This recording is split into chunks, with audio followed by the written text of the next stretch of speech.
Hello everyone, welcome to Analog IAS Current Affair Analysis for 27th October 2020. In this video, we'll be discussing these couple of issues. The first article taken from the Hindu is titled Women at the Heart of Recovery. So, in this context, we'll be looking at COVID as an opportunity to handle two issues. One, that is economic revival, and then we'll be looking at women as agency for empowerment of the society as a whole and also as the empowerment of women, and as a consequence improvement in the quality of life of the society in general. So what are the challenges in the form of climate change, and what are the impacts of climate change on the agency of women, and we'll also be looking at how we can address this challenge of climate change, COVID, with respect to women. Even before the pandemic of COVID has struck us, we were dealing with the bigger problem of climate change. So there was a study which said that climate change is taking a especially high toll on women from weak socio-economic background. So this should be the context in which we should be looking at the entire issue. So because of this climate change, especially in the semi-arid regions, mountains or glacier-fed river basin areas, there were a host of environmental risks in the form of droughts, floods, rainfall variability, land erosion, landslides, etc. To put it in short, the incidence of natural disasters is increasing as we progress further.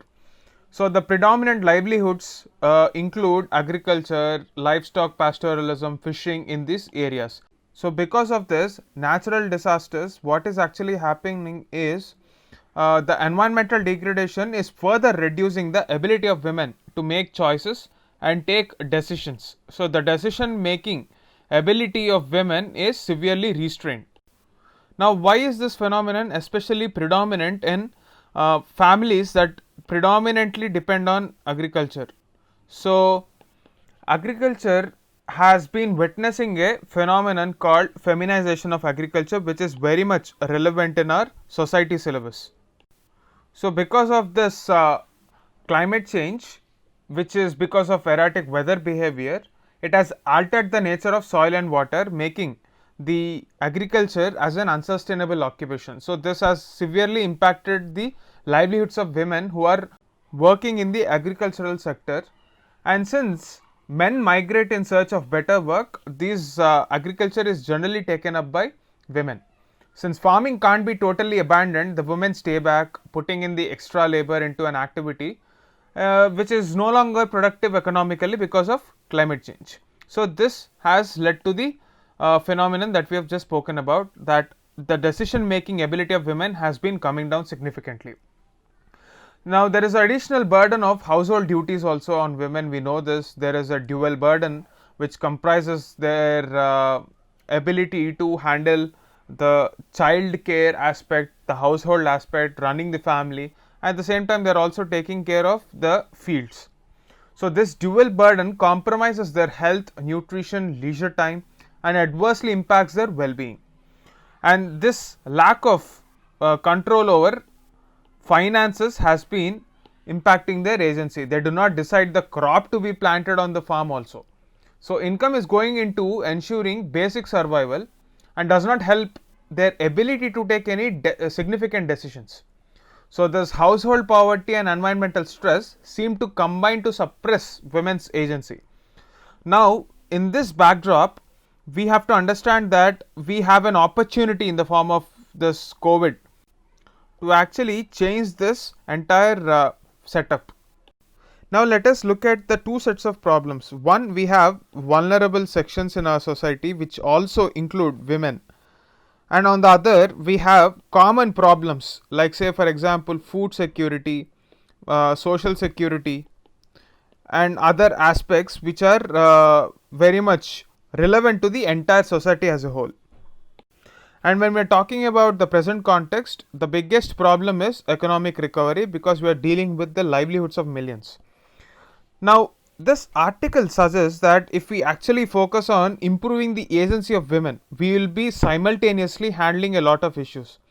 For example, if we empower women and ensure that they get enough support from the government, they can actually help the agricultural sector, because they will also be handling the food security aspect if they have enough agency in making decisions. You have to make agricultural remunerative. So this is an opportunity, and again it will have a cyclical effect by increasing the economic activity in this area and therefore the agency of women. Secondly, when we ensure that the design of the social welfare programs are focused by ensuring that women are made the recipients of this social security benefits. As a caretaker of a family, they will have more agency in deciding the future of their family, even the future of her kids. Even though women form significantly 50% of the agricultural labor force and 14% of the entire entrepreneur ecosystem in our country, they are not in a position to access finance because they don't have any property rights. So we are basically talking about the structural rehaul of the entire factors of production in such a way that we are empowering women and increasing the access of finance, increasing the factors of production like land, etc., to women. So this decision making ability is very crucial, which is often ignored by policymakers. So this small tweak in the design can have a significant impact. To put things into context, let me take into example some of the statistics given in this article. International Monetary Fund says that if we include more women in our workforce, our GDP actually raises by 27%. If we take another example, Self-Employed Women's Association is an NGO. So this also brings into the context of the aspect of our GS2 syllabus, civil society and role of NGOs as well. If we leverage the civil society in women's issues, what can be the impact? This is a great example. So SEWA, with UNEP's help, has actually trained 15,000 solar technicians, and all of them are women. So this has a multifold impact on the society. You are creating a workforce which is technically equipped to handle the challenges of sustainable development, namely renewable energy workforce. You are improving the livelihoods of 15,000 women, and therefore it has a multiplier effect in the form of happy families. So women in India are generally considered to be very important for familial growth. So families will be taken care, her kids will be in a much better position to get educated. So there is a multiplier effect associated with empowerment of women, as seen in this example of SEWA. So we have to create the right financial incentives and foster civil society. We have to use all our agencies to empower women to handle the issues that are important to the society as well. So in this way, women can be made as a tool for empowering the entire society. That is what this article is trying to say. This is a very important idea that you should keep in mind. We have to find a common ground between the problems of women and the problems of society. This sweet spot that is being witnessed in the form of a Venn diagram can actually change the face of our society, as seen in the statistics given by IMF.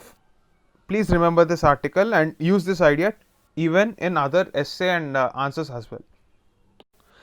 The next article for the day is given from the Hindu, and again it is about the Financial Action Task Force decision to keep Pakistan on the grey list. Now let us have a brief idea about what this entire issue is all about.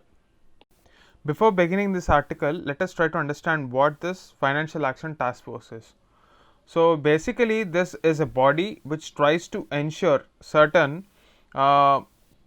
legal, regulatory and operational measures for combating money laundering.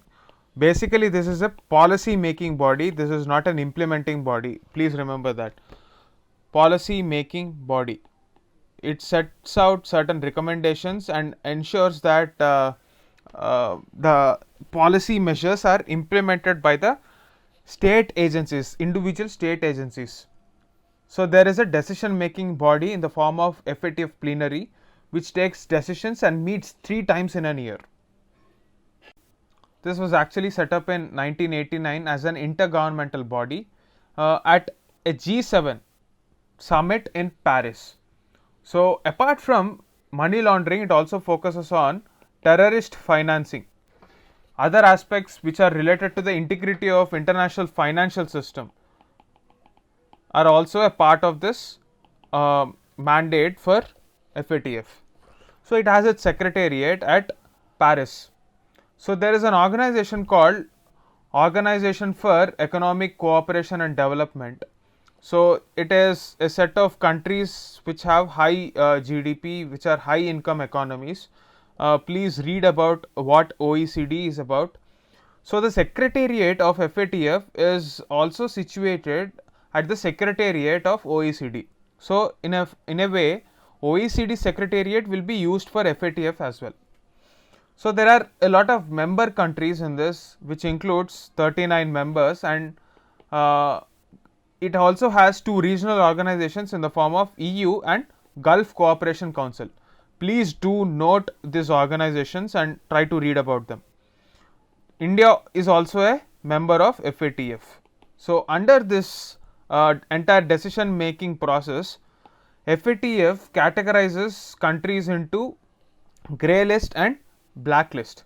So, this grey list is a list of countries that are considered a safe haven for supporting terror funding and money laundering. That is the reason why Pakistan is now in grey list. Now, what is a blacklist?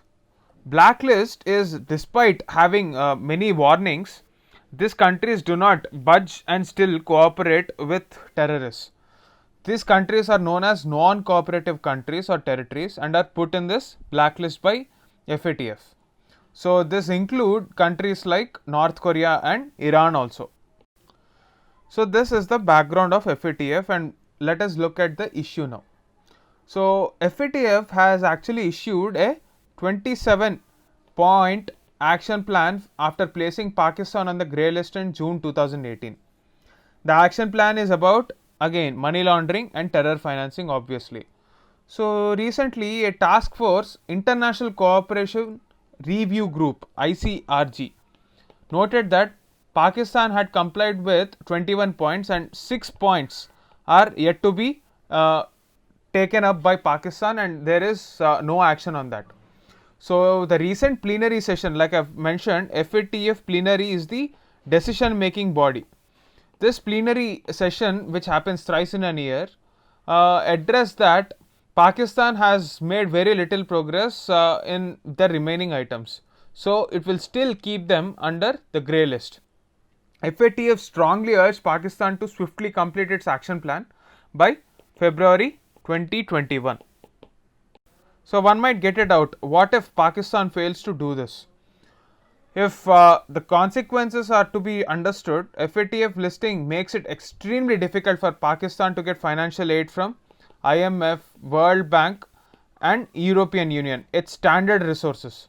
So, the response of different countries is also important in this context, because in order to stop a country from entering into a blacklist, it requires support from a few countries. So, it has support from Turkey now. So, Turkey said that the members of FATF should rather support Pakistan's good work, and instead of waiting for completion of the remaining 6 of 27 parameters, the FATF team should actually visit Pakistan to finalize the assessment. Previously, other countries like China, Malaysia and Saudi Arabia were supporting Pakistan, but now only Turkey is supporting Pakistan. So, this is a cause of concern, and therefore, Pakistan should immediately take up this concern of cross-border terrorism and the other aspects which involve dismantling the infrastructure of terrorism in that country. Otherwise, it is very likely that Pakistan will enter into the blacklist of FATF.